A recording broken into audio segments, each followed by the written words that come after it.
Assalamualaikum warahmatullahi wabarakatuh. Selamat pagi sobat Pucuk sekalian. Pada video kali ini akan saya tayangkan sidang putusan pra peradilan antara pemohon Peggy Setiawan dan termohon Polda Jawa Barat. Bagaimana hasil dari sidang putusan tersebut? Tanpa banyak kata, langsung kita cek video selengkapnya.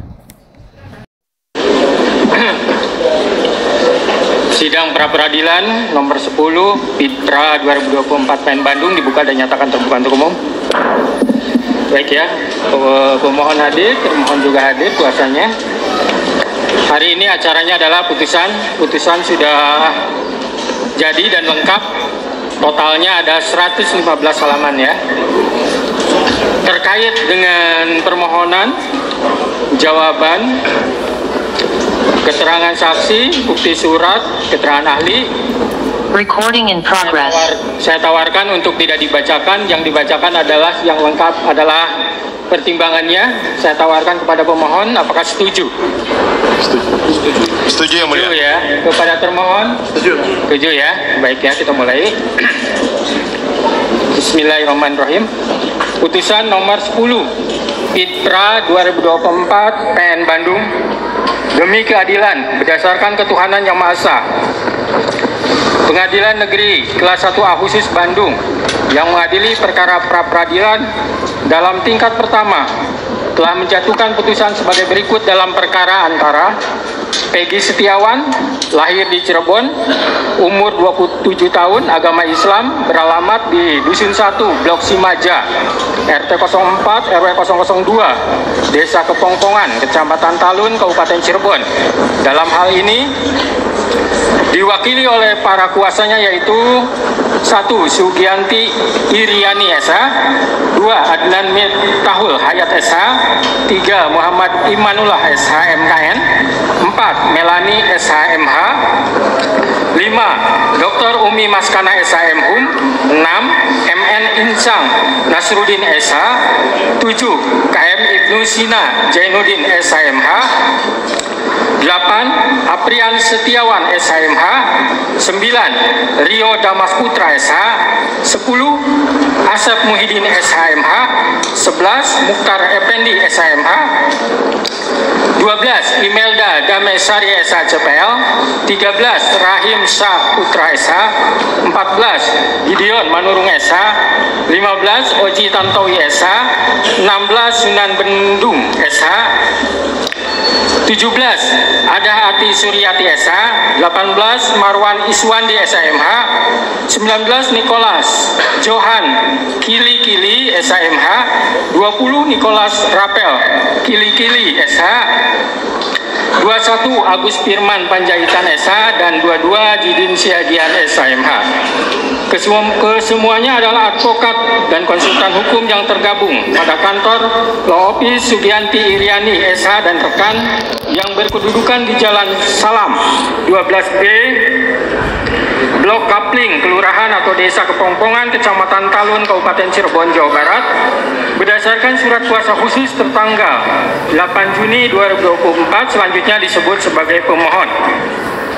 Melawan Kepolisian Negara Republik Indonesia, CQ Kepala Kepolisian Daerah Jawa Barat, CQ Direktur Reserse Kriminal Umum Polda Jawa Barat, yang berkedudukan di Jalan Soekarno-Hatta nomor 748 Cimencrang, Kecamatan Gede Bage, Kota Bandung, Jawa Barat. Dalam hal ini diwakili oleh para kuasanya yaitu Kombes Polisi Nur Hadi Handayani SHMSI, AKBP Susi Bina Kurniati SHMH, AKBP Reni Martaliana SHMM, 4. Pembina tingkat 1 Dr. Anang Usman SHMSI, AKBP Rudi Trihandoyo SEMH, Kompol Deni Muktamar SOS SH, AKP Muhammad Maryadi SH, AKP Aprijal Wahyudi Ahmad SIKMM, Penata tingkat 1 Ajat Sudrajat SH,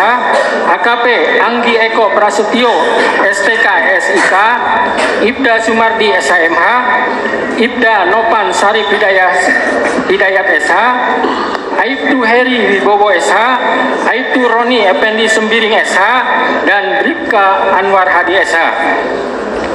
Kesemuanya dari bidang hukum Polda Jawa Barat dan penyidik Direktorat Reserse Kriminal Umum Polda Jabar yang beralamat di Jalan Soekarno-Hatta nomor 748 Bandung, serta penyidik Satreskrim Polres Cirebon Kota yang beralamat di Jalan Veteran nomor 5 Kota Cirebon berdasarkan surat kuasa khusus bermaterai tertanggal 21 Juni 2024 dan surat perintah Kapolda Jawa Barat nomor Sprint 1653/6 Romawi HUK /2024 tertanggal 21 Juni 2024 selanjutnya disebut sebagai termohon. Pengadilan Negeri tersebut setelah membaca penetapan Ketua Pengadilan Negeri Bandung nomor 10 Pitkra 2024 PN Bandung tertanggal 11 Juni 2024 tentang penunjukan hakim untuk mengadili perkara ini.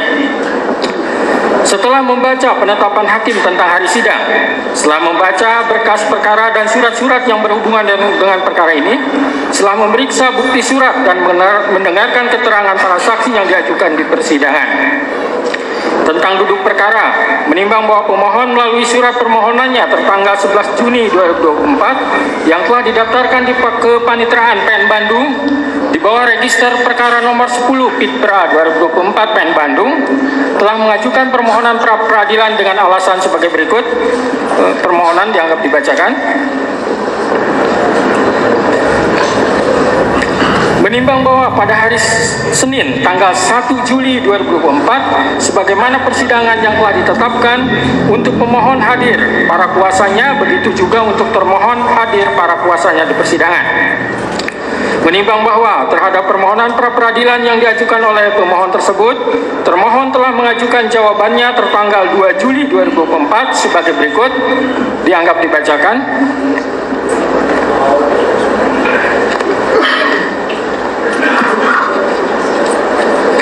Menimbang bahwa selanjutnya pemohon dan termohon telah mengajukan replik dan duplik masing-masing tertanggal 2 Juli 2024.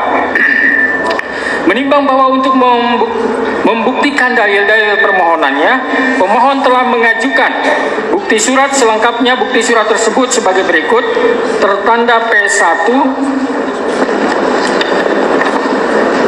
sampai dengan P31. Menimbang bahwa bukti surat tersebut telah dicocokkan sesuai dengan aslinya, kecuali bukti P1, P3, P16, P17, P21, P25, P26, P27, P28, P29, P30, dan P31 fotokopi dari fotokopi. Sedangkan P13, P14, P15, P18, P19, P23, P24, dan P27 hasil dari printout dan semuanya telah bermaterai cukup. Menimbang bahwa di samping bukti surat tersebut, pemohon juga telah mengajukan 4 orang saksi yang telah memberikan keterangan di bawah sumpah, yaitu 1 saksi Dede Kurniawan, 2 saksi Agus Kurgunawan, 3 saksi Riana Yolantina, dan 4 saksi Suharsono. Menimbang bahwa pemohon juga telah mengajukan 1 orang ahli yang telah memberikan pendapatnya di bawah sumpah atau janji, yaitu ahli Profesor Dr. Suhandi Cahaya SH MH MBA yang telah memberikan pendapat yang pada pokoknya sebagai berikut, juga dianggap dibacakan. Menimbang bahwa untuk membuktikan dalil-dalil sangkalannya, termohon telah mengajukan bukti surat selengkapnya. Bukti surat tersebut yaitu sebagai berikut: bukti surat T1 sampai dengan bukti surat T77. Menimbang bahwa bukti surat tersebut telah dicocokkan sesuai dengan aslinya, kecuali bukti surat T1, T15, T16, T17, T18, T32, T33, T45, T46, T47, T48, dan T75.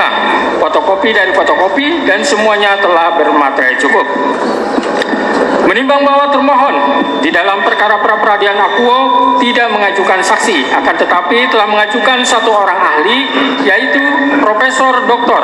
Agus Surono SHMH yang telah memberikan pendapat yang pada pokoknya sebagai berikut, dianggap dibacakan.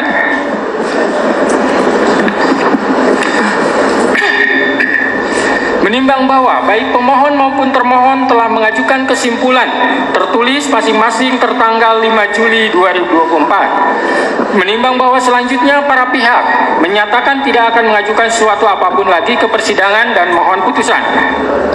Menimbang bahwa untuk menyingkat uraian putusan ini, maka segala sesuatu yang tercatat di dalam berita acara persidangan dianggap telah termuat selengkapnya dan menjadi bagian yang tak terpisahkan dari putusan ini.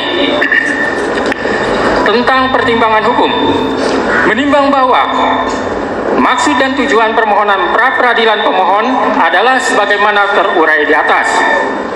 Menimbang bahwa pada pokoknya menurut pemohon, penetapan tersangka kepada pemohon berdasarkan surat ketetapan nomor S-Tab garing 90 garing 5 Romawi garing Res 1.24 garing 2024 garing Distres Krimum tanggal 21 Mei 2024 atas nama Peggy Setiawan beserta surat yang berkaitan lainnya dinyatakan tidak sah dan batal demi hukum.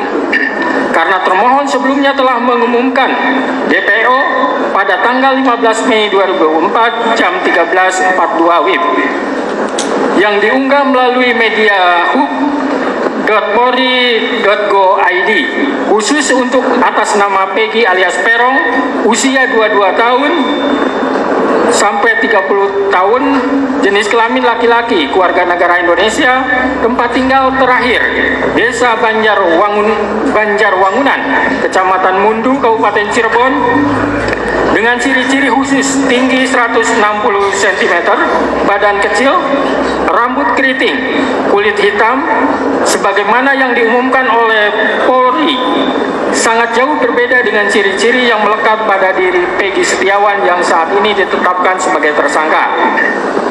Bahwa untuk dapat disebut seseorang DPO, maka mengacu pada pasal 17 angka 6 Perkap Kapolri nomor 6 tahun 2019 tentang manajemen penyidikan menyebutkan tersangka yang telah dipanggil untuk pemeriksaan guna penyidikan perkara dan tidak jelas keberadaannya dicatat di dalam daftar pencarian orang dan dibuatkan surat pencarian orang. Akan tetapi dalam fakta perkara akuo, pemohon tidak pernah dipanggil oleh termohon dalam perkara tersebut. Dan pemohon tidak pernah melarikan diri, terkecuali sebelumnya apabila pemohon telah dipanggil oleh termohon secara sah, kemudian ia mengabaikan atas panggilan tersebut. Maka hal tersebut layak dilakukan penetapan tersangka selama telah ditemukannya dua alat bukti tanpa kehadirannya in absentia.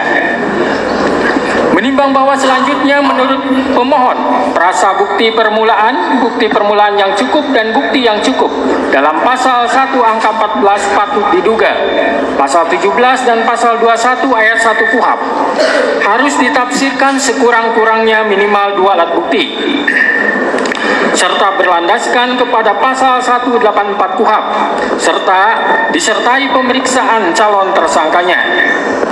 Kecuali tindak pidana yang penetapannya tersangkanya dimungkinkan dilakukan tanpa kehadiran in absentia. Artinya sebelum Peggy Setiawan ditetapkan tersangka, maka termohon memiliki kewajiban untuk melakukan klarifikasi terlebih dahulu kepada pemohon. Menimbang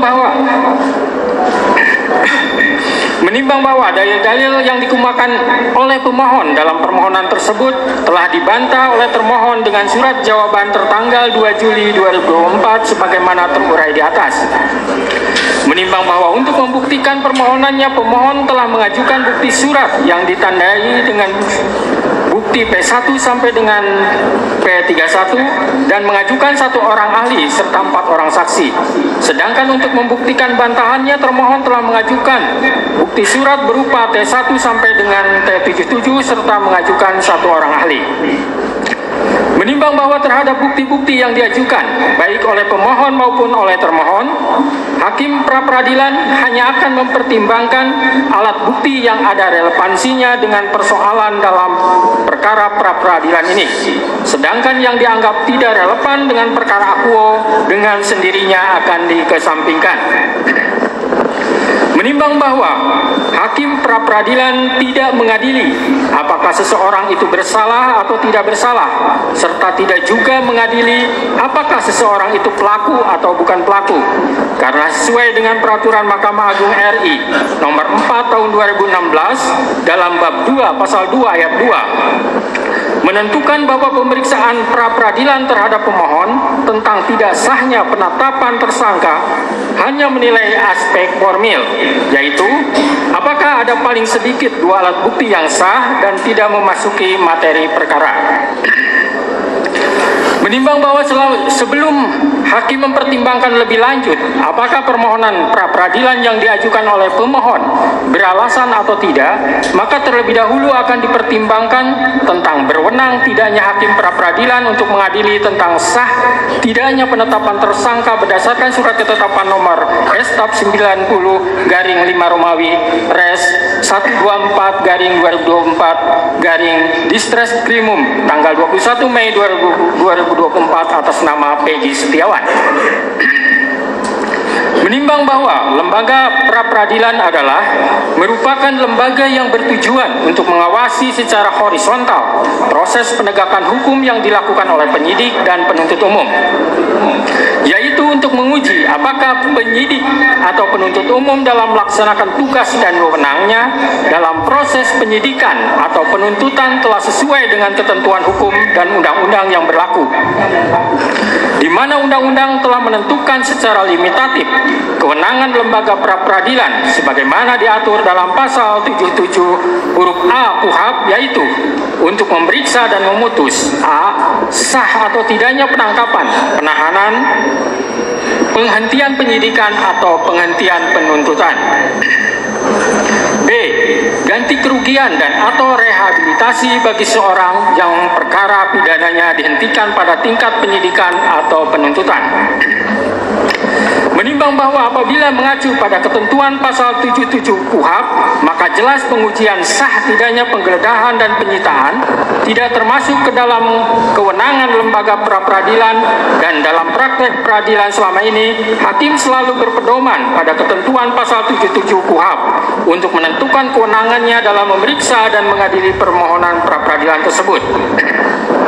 Menimbang bahwa akan tetapi setelah adanya putusan Mahkamah Konstitusi nomor 21 garing PUU 12 Romawi garing 2004 yang di dalam amar putusannya menyatakan pasal 77 huruf A Undang-Undang nomor 8 tahun 1981 tentang KUHP tidak mempunyai kekuatan hukum mengikat sepanjang tidak dimaknai termasuk penetapan tersangka, penggeledahan dan penyitaan, yang berarti secara konstitusional telah diakui bahwa penetapan tersangka, penggeledahan dan penyitaan juga termasuk sebagai salah satu kewenangan lembaga pra-peradilan, di mana oleh karena putusan Mahkamah Konstitusi bersifat final dan binding sehingga mengikat bagi siapapun juga, dan semenjak adanya putusan Mahkamah Konstitusi tersebut telah terdapat beberapa putusan pra-peradilan yang mengakui bahwa penetapan tersangka, penggeledahan dan penyitaan termasuk objek lembaga pra-peradilan. Menimbang bahwa yang jadi pertanyaan sekarang, apakah penetapan tersangka berdasarkan surat ketetapan nomor Staf garing 90 garing 5 Romawi garing Res 124 garing 2024 tertanggal 21 Mei 2024 atas nama Peggy Setiawan adalah sah atau tidak? Menimbang bahwa sebelum hakim menjawab pertanyaan tersebut, terlebih dahulu hakim akan mempertimbangkan tentang keabsahan dari penetapan daftar pencarian orang DPO nomor 88 garing 9 Romawi garing 2016 di Ditreskrim atas nama Peggy alias Perong yang ditandatangani di Bandung 15 September 2016 oleh R. Iman Rahari Janto Esa, Direktur Reserse Kriminal Umum Polda Jabar, dan berita acara pencarian orang yang ditandatangani oleh penyidik Direktorat Reserse Kriminal Umum Polda Jabar tanggal 15 September 2016, pide bukti P1 dan bukti T32, sebagaimana telah diunggah juga oleh termohon pada tanggal 15 Mei 2024 melalui media hub.polri.go.id sebagai fakta notoir. Menimbang bahwa dalam permohonannya pemohon telah mendalilkan bahwa pemohon tidak pernah dipanggil oleh termohon dalam perkara tersebut dan pemohon tidak pernah melarikan diri. Menimbang bahwa atas dalil permohon tersebut, termohon dalam jawabannya halaman 32 sampai 33 pada pokoknya mendalilkan termohon sebelum menetapkan pemohon sebagai tersangka dan menerbitkan pemohon sebagai daftar pencarian orang DPO berdasarkan surat nomor DPO garing 88/9 Romawi garing 2016 garing Distret Krimum tanggal 15 September 2016.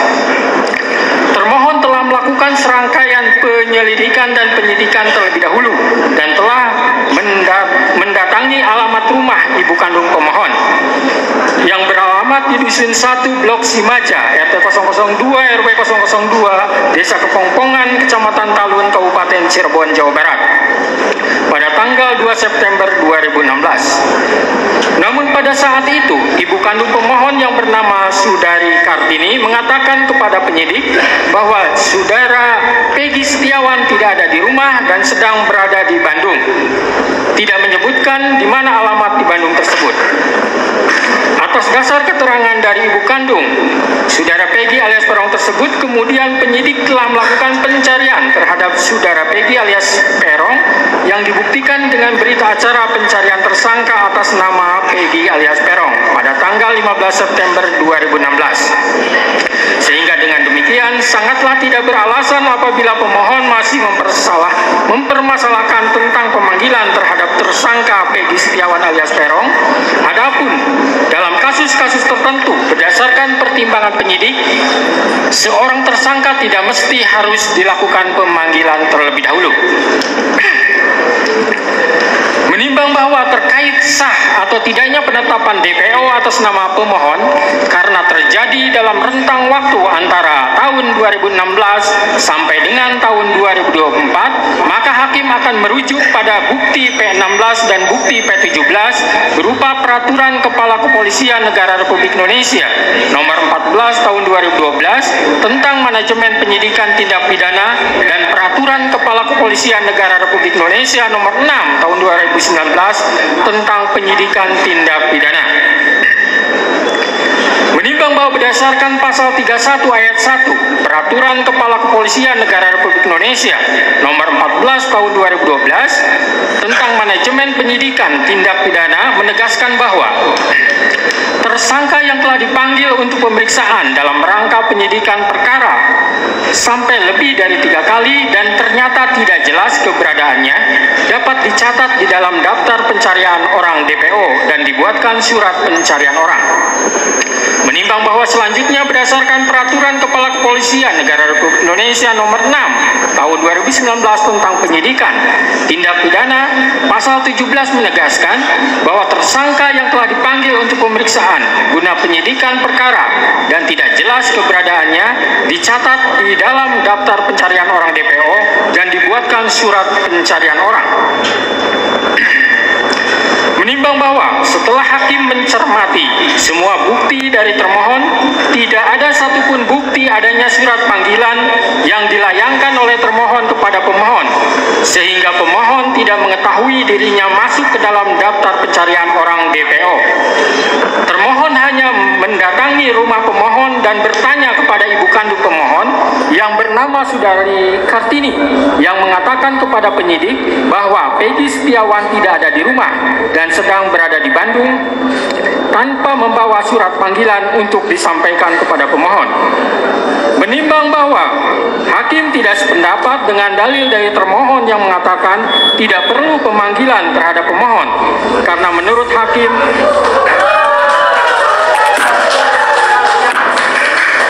jangan ditanggapi dulu ya sebelum selesai baca putusan. Saya lanjutkan. Menimbang bahwa hakim tidak sependapat dengan dalil dari termohon yang mengatakan tidak perlu pemanggilan terhadap pemohon karena karena menurut hakim, pemohon dan keluarganya berhak mengetahui bahwa dirinya masuk ke dalam daftar pencarian orang DPO. Guna pembelaan diri, terlebih lagi kewajiban harus adanya pemanggilan tersebut secara nyata dan tegas telah diatur dalam Peraturan Kepala Kepolisian Negara Republik Indonesia Nomor 14 Tahun 2012 tentang Manajemen Penyidikan Tindak Pidana dan Peraturan Kepala Kepolisian Negara Republik Indonesia Nomor 6 Tahun 2019 tentang Penyidikan Tindak Pidana. Sehingga dengan demikian, menurut hakim penetapan DPO atas nama pemohon yang terjadi dalam rentang waktu antara tahun 2016 sampai tahun 2024 tidak sah menurut hukum.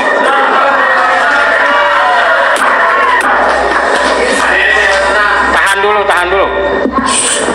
Menimbang bahwa selanjutnya hakim akan mempertimbangkan terkait penetapan tersangka berdasarkan surat ketetapan nomor Stap garing 90 garing 5 Romawi garing Res 124 garing 2024 garing Diskrimum tanggal 21 Mei 2024 atas nama Peggy Setiawan adalah sah atau tidak. Menimbang bahwa pemohon mendalilkan menurut pemohon rasa bukti permulaan yang cukup dan bukti yang cukup dalam pasal 1 angka 14 patut diduga, pasal 17 dan pasal 21 ayat 1 KUHP harus ditafsirkan sekurang-kurangnya minimal 2 alat bukti serta berlandaskan kepada pasal 184 KUHP disertai pemeriksaan calon tersangkanya, kecuali tindak pidana yang penetapan tersangkanya dimungkinkan dilakukan tanpa kehadiran in absentia. Artinya sebelum Peggy Setiawan ditetapkan tersangka, maka termohon memiliki kewajiban hukum untuk melakukan klarifikasi terlebih dahulu kepada pemohon. Menimbang bahwa terkait dalil termohon dalam jawabannya pada halaman 27 sampai 28 yang pada pokoknya menegaskan bahwa penetapan tersangka yang dilakukan oleh termohon sudah memenuhi syarat-syarat sebagaimana dimaksud dalam A.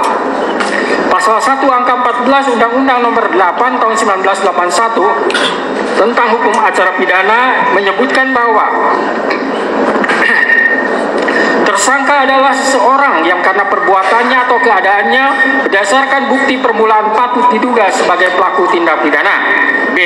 Putusan Mahkamah Konstitusi Republik Indonesia Nomor 21 garing PUU 12 Romawi garing 2014 tertanggal 16 Maret 2015 yang dalam amar putusannya menyatakan rasa bukti permulaan yang cukup dan bukti yang cukup sebagaimana ditentukan dalam pasal 1 angka 14, pasal 17 dan pasal 21 ayat 1 Undang-Undang Nomor 8 Tahun 1981 tentang Hukum Acara Pidana Lembaran Negara Republik Indonesia tahun 1981 Nomor 76 tambahan Lembar Negara RI Nomor 3209 tidak mempunyai kekuatan hukum mengikat sepanjang tidak dimaknai bahwa bukti permulaan yang cukup dan bukti yang cukup adalah minimal 2 alat bukti yang termuat dalam pasal 184 Undang-Undang Nomor 8 Tahun 1981 tentang Hukum Acara Pidana, bahwa dengan sudah terpenuhinya syarat formil dan material terhadap penetapan tersangka Peggy Setiawan alias Peron,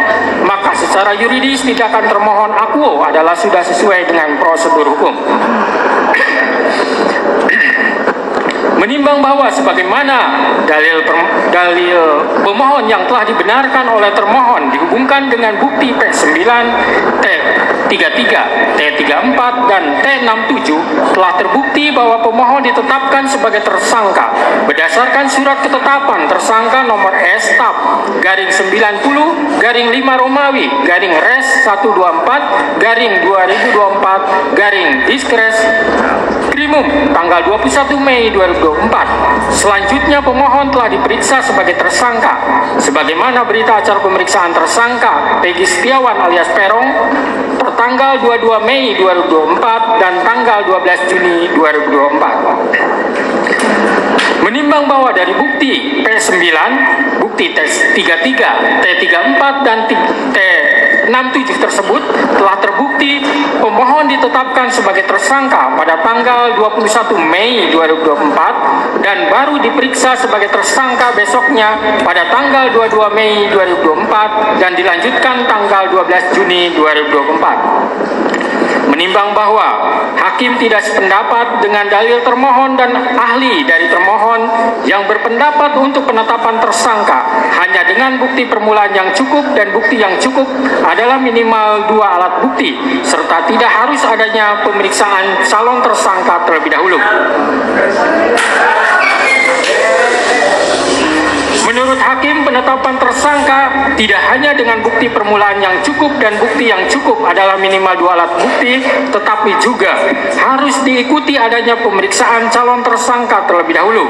Karena hal tersebut sudah jelas dan tegas termaktub dalam putusan Mahkamah Konstitusi nomor 21/PUU 12 Romawi garing 2014 tertanggal 16 Maret 2015 telah memberikan syarat tambahan bahwa selain 2 alat bukti harus dilakukan pemeriksaan terhadap calon tersangka terlebih dahulu, di mana dalam pertimbangannya Mahkamah Konstitusi menyebutkan bahwa agar memenuhi asas kepastian hukum yang adil sebagaimana ditetapkan dalam pasal 28D ayat 1 Undang-Undang Dasar 1945 serta memenuhi asas lex serta dan asas lex stricta dalam hukum pidana, maka prasa bukti permulaan yang cukup dan bukti yang cukup sebagaimana ditentukan dalam pasal 1 angka 14, pasal 17 dan pasal 21 ayat 1 KUHP harus ditafsirkan sekurang-kurangnya 2 alat bukti yang termuat dalam pasal 184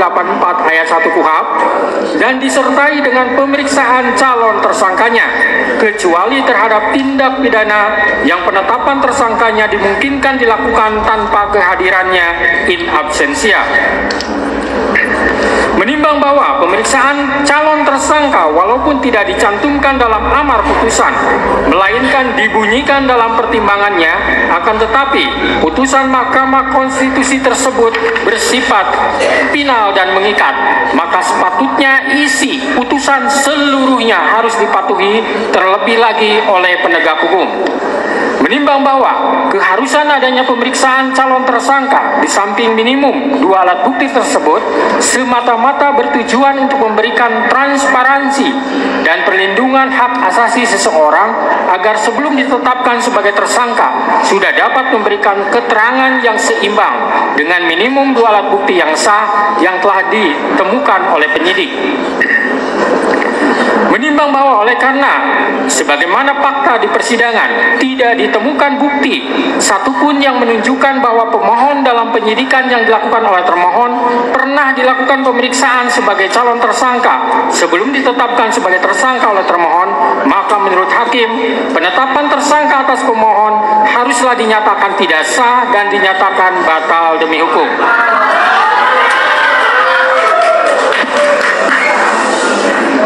Menimbang bahwa berdasarkan pertimbangan di atas, maka alasan-alasan permohonan pra-peradilan yang diajukan oleh pemohon haruslah dinyatakan beralasan menurut hukum dan patut dikabulkan.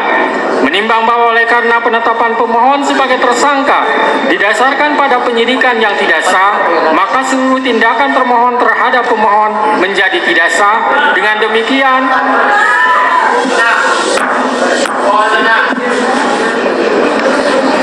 demikian petitum dalam permohonan pra-peradilan pemohon secara hukum dapat dikabulkan untuk seluruhnya. Menimbang bahwa oleh karena permohonan pra-peradilan pemohon telah dinyatakan dikabulkan untuk seluruhnya, maka biaya yang timbul dalam perkara ini dibebankan kepada negara. Memperhatikan Undang-Undang Nomor 8 Tahun 1981, Putusan Mahkamah Konstitusi Nomor 21/PUU 12 Romawi garing 2014 serta peraturan lain yang bersangkutan, mengadili 1. Mengabulkan permohonan pra-peradilan pemohon untuk seluruhnya. 2. Menyatakan proses penetapan tersangka kepada pemohon berdasarkan surat ketetapan nomor Estap garing 90 garing 5 Romawi garing Res 124 garing 2024 garing Diskreskrimum tanggal 21 Mei 2004 atas nama Peggy Setiawan beserta surat yang berkaitan lainnya dinyatakan tidak sah dan batal demi hukum.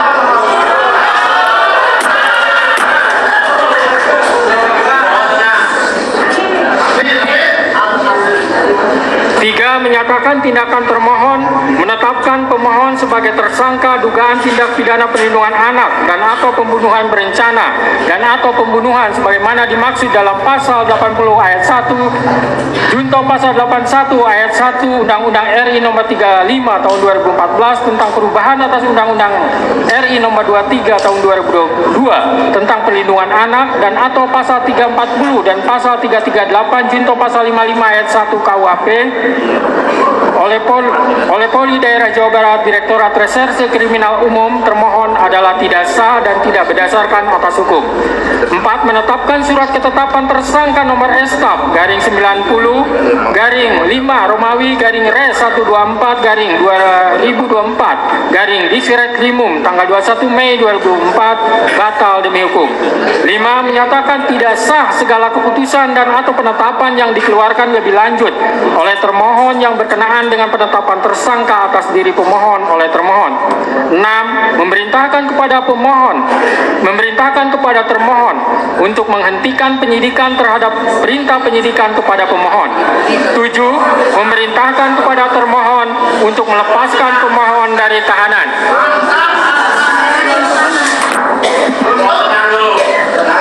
8. Memulihkan hak pemohon dalam kemampuan, kedudukan, dan harkat serta martabatnya seperti sedia kala.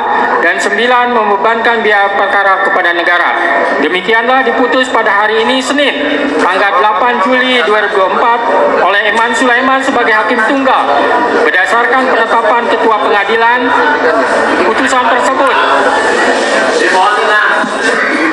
Putusan tersebut diucapkan dalam persidangan yang terbuka untuk umum pada hari ini oleh hakim tersebut dengan dibantu oleh Muhammad Al-Atta sebagai panitera pengganti pada PN Bandung dengan dihadiri oleh kuasa pemohon dan kuasa termohon. Demikian putusan sudah dijatuhkan. Intinya permohonan pra peradilan dari pemohon dikabulkan.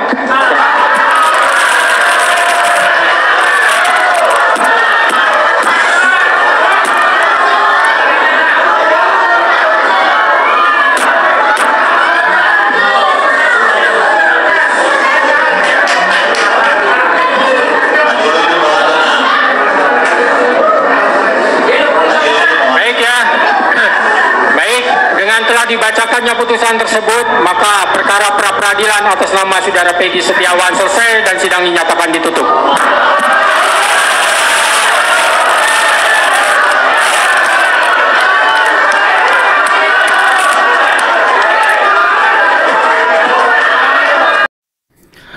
Demikian Sobat Bujo sekalian video lengkapnya tentang putusan sidang pra peradilan pemohon dan termohon yang diputuskan oleh Hakim Tunggal Eman Sulaiman.